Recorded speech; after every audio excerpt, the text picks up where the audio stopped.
This woman feeds her daughter Fufu every day. The Fufu Princess. Part 1. Small village of Abinze, there lived a woman named Mama Ifeoma. She was strong, loud, and loved two things more than anything in the world: her daughter Amara and a big, heavy plate of fufu with hot soup. Every morning, while other children ate yam, rice, or bread, Mama Ifeoma would pound fresh yam into soft fufu for Amara. She didn't care if it was raining or sunny, fufu must be made. If they ran out of yam, she would borrow from neighbors. No day passed without fufu in their house. Amara, her only child, loved it too. She would sit on a small stool, her eyes wide and smiling, ready with her tiny hands to scoop the fufu into her mouth.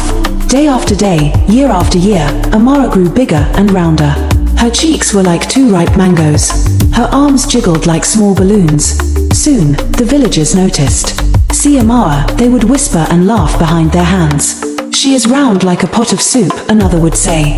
One day, at the village square, a boy named Abuka shouted, "Here comes the Fufu Princess." Everyone burst into laughter. The name stuck like glue. Amara didn't mind. She would smile and wave like a real princess anytime someone called her Fufu Princess. She even made a little crown from banana leaves and wore it proudly while carrying her bowl of soup. But the nickname was only the beginning. Something was about to happen that would shake the whole village. One bright Saturday morning, the village chief announced a big festival. There will be singing, dancing, he said, and a special race for all the youths. Amara's eyes lit up. She loved games, but running? She had never run more than a few steps without stopping for breath. Still, when she heard the prize was a giant basket of yams, she clapped her hands and shouted, "I will win it." Mama Ifeoma was even more excited. She prepared Amara's favorite meal, and gave her a double serving that morning.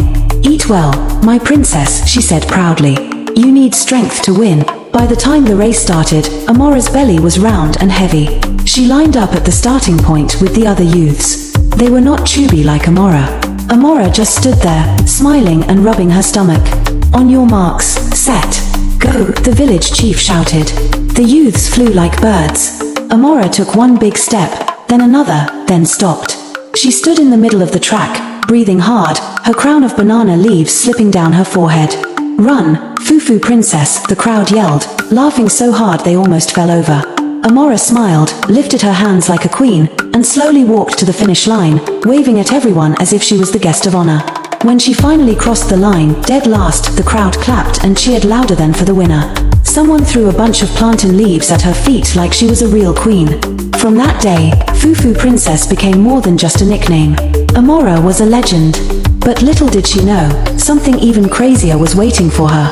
A week after the festival, Mama Ifeoma heard some big news.